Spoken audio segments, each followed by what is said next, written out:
Our office from the 86th floor, building 2. We were chit-chatting. I forgot what we were talking about. Then all of a sudden he said, oh my God, the plane just went into the building. And I said, oh, I'll turn around and looked at it. All we saw was things flying all over. You could hear it. You can actually hear the glass cracking, like the tingling crack in the glass. And we see papers all over the place, glass all over the place, and we actually felt the heat coming towards the window where we are.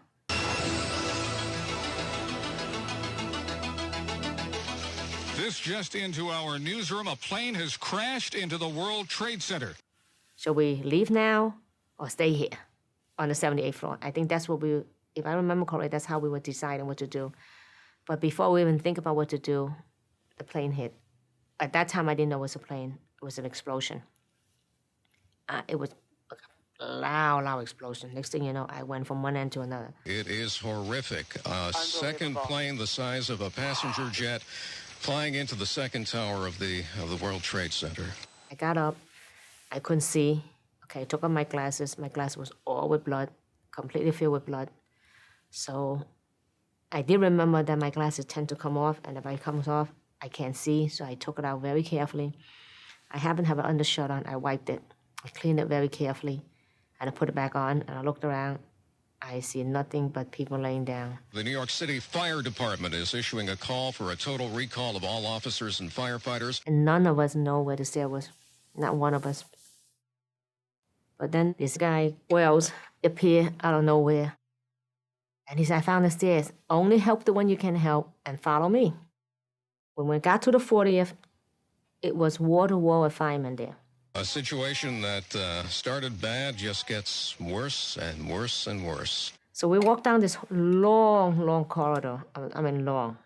Very, very long. Got into the elevator, and they were waiting for people. They wasn't going down. They said, oh, we're waiting for more. I said, wait. I said, there's nobody coming down. The FBI is looking into reports that a plane was hijacked, and there are indications that it may have been a Boeing 767 out of Boston. We walk, and then we saw VC Street, the entrance. It's bright like today. And I said, he said, you know what? Let's go outside to the EMS. Oh my God, the building fell! Oh my God, the building just fell! The entire World Trade Center on the South building just fell. We saw the tail end of it. That's what we did. Because he opens the back door. And Mary and I looked at each other. We were like stunned. We didn't know what to say to each other. I think the only thing we said to each other, oh my God, we were lucky.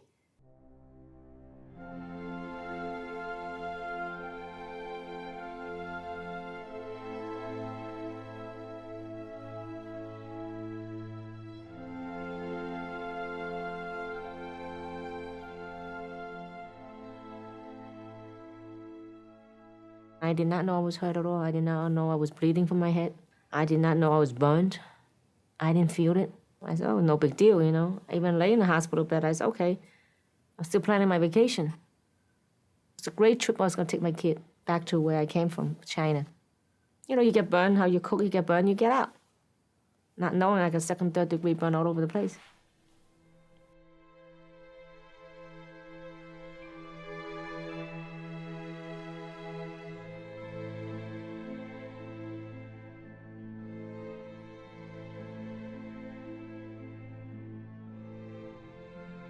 I used to plan like a year and a half, half a year and a half. You're never gonna see me do that again. It's okay. Every time I thought something's doing okay and something else happened. It never fails on me. Even though this hand was doing okay, I went for a clinic appointment. Next thing you know, I'm up in the hospital for like a week. Because they don't know what the hell's wrong, they don't know what's wrong with me. I had like a blotch all over the place. So he thought it was infection, it might be fungus, so they had me on antibiotic for almost a week. I'm still having surgery done. I'm still probably have reconstruction done. I probably have another skin graft here to reduce all this. I don't know what's going on yet. It's like a unknown to me now. I know I will have something done, but I don't know what yet. I used to do everything myself. But now all I really could do is eat, sleep, and sit and watch TV. Until I get my function back, there's not much I can do. And I'm hoping this surgery will do the trick, but who knows? So I'm keeping my fingers crossed, that is. That no other complication will come up to make it worse. So, I don't know. I don't know what my future will be.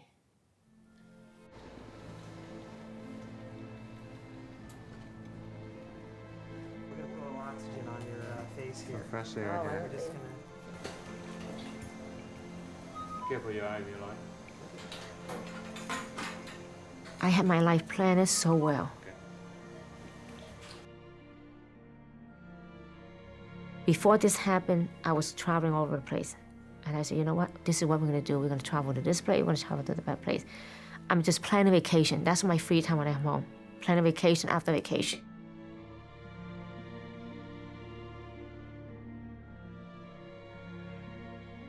On the last surgery, I had blood clot. And that means my index and my thumb is not moving. So that's the only thing I had before I went to the surgery. And I lost that.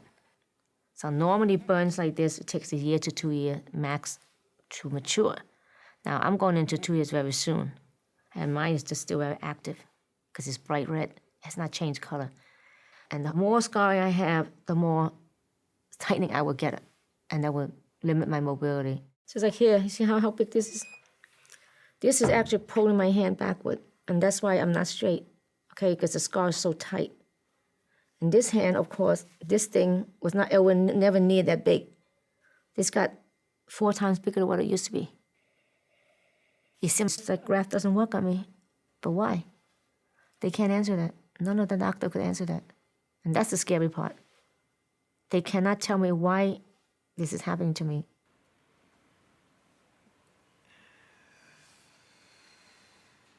It's just like more and more therapy every day. I used to only like a couple of days, now I'm 6 days. And my whole life is like going to appointments, coming back to appointment, coming home, sit down for a while, and then you're so tired you don't want to do anything.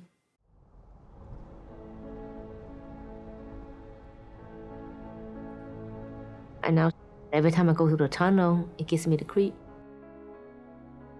I close my eye.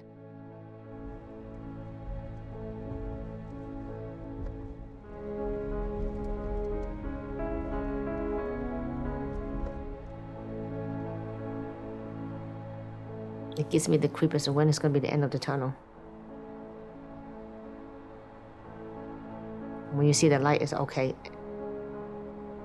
When I get off the tunnel, I feel a sense of relief.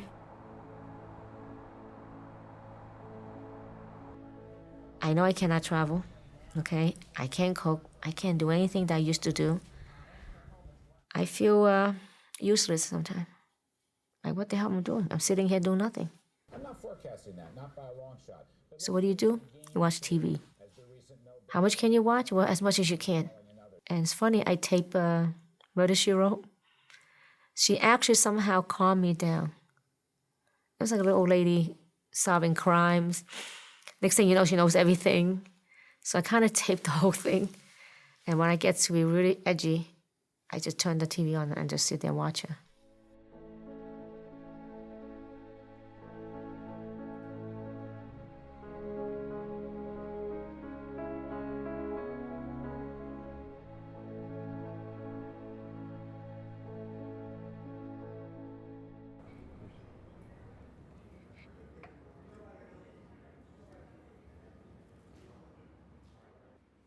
So far, my surgery has not been successful. So there's no answer to my problem. If there's any answer to my problem, then I would say, gee, you know what? There's some hope. And like over here, you see this part right here? Mm-hmm. Once you scar like that, it's almost hopeless. Almost like a callus. But you know I'm hopeless. Not you, but I'm hopeless. I try to be as happy as possible. So special. Got to be hopeful. Well, I guess I try to cope. Cope with whatever I got.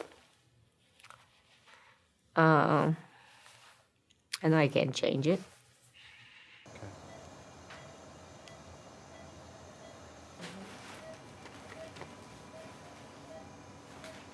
I think our biggest part with all of us who got hurt in 9/11, they do get the family support, but It's just very difficult for them to understand. I mean, my husband, he think I'm still the same person, but I'm not the same. Even though you say, I know how you feel, blah, blah, blah, all these other things, but not really. Because you're not there.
Since the last year or so, I have so many surgery, which did a lot of good. Still not perfect, but still I can move it. Before this surgery, my hand was like this. Okay, I cannot move, I cannot stretch this out, and I cannot bend my wrist. The last time he did it was he opened this up. I was getting a grip. I was very happy about it. About a couple months ago, I was holding a bottle, it slipped out of me. And I said, that sounds weird. Then I realized I lost some of my function again. Dr. Chu, long time no see. Yes. How you doing? Actually, not too bad. The pain is constant, but it's very mild. Only once in a while I get this heavy pain. Can you try to move that joint for me? See, even with that. So. I just want to hear good things. I We don't still hear. have a good chance of that.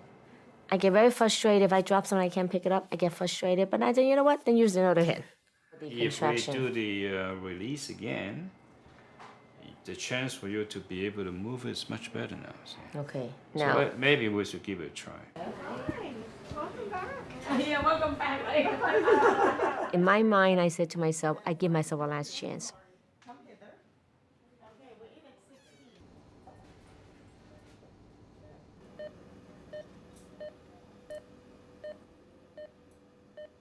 It is a little bit better. At least now I'm like straight.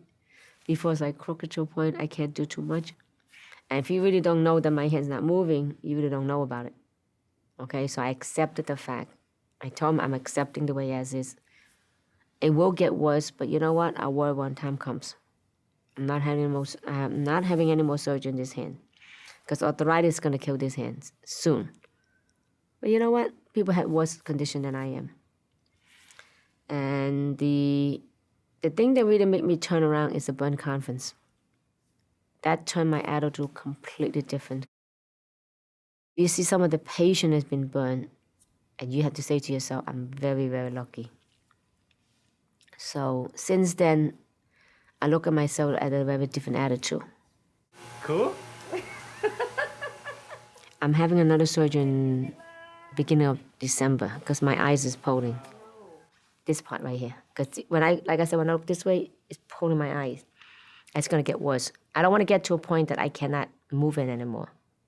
Affects my vision. Otherwise, I will not have it done. Yeah.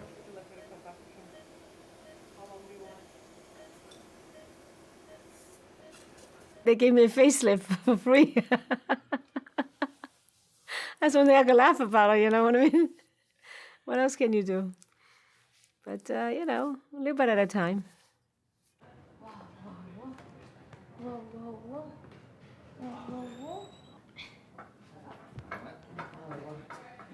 I think my next one is scheduled for February.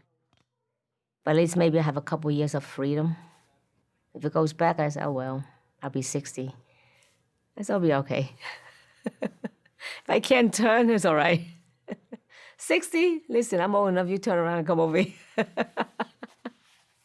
All right, she's all mine. You gotta go show off.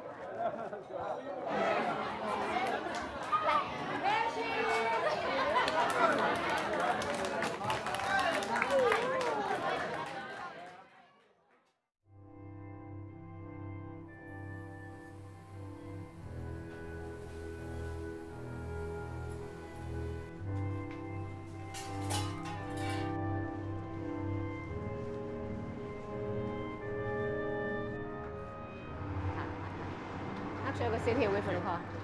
When I told him I wasn't doing any more surgery, he's kind of like, well, you're not done. I said, guess what? I'm done. It's enough. It's over 40. And I've been in the hospital for the last almost 8 years. So when I said, oh, gee, I don't have to go through this anymore, it feels good. It just feels good. And then if you look at me this way, you don't know I got burned in that end anyway. So that is good enough. So when I take pictures, I say, okay, everybody stand this side, because this is the way I'm gonna face. I said, this is my good side, okay?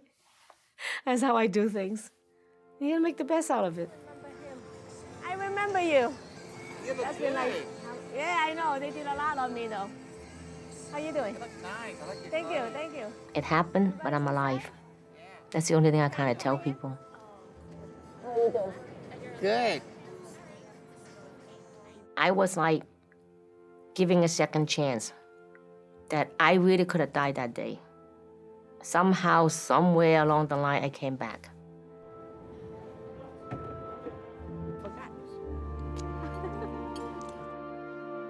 I'm glad I'm alive. I am very, very glad I'm alive. So I'm gonna go do things. One day at a time, I'm gonna do things. Okay, so we're gonna plan a party next. I can't wait to do it.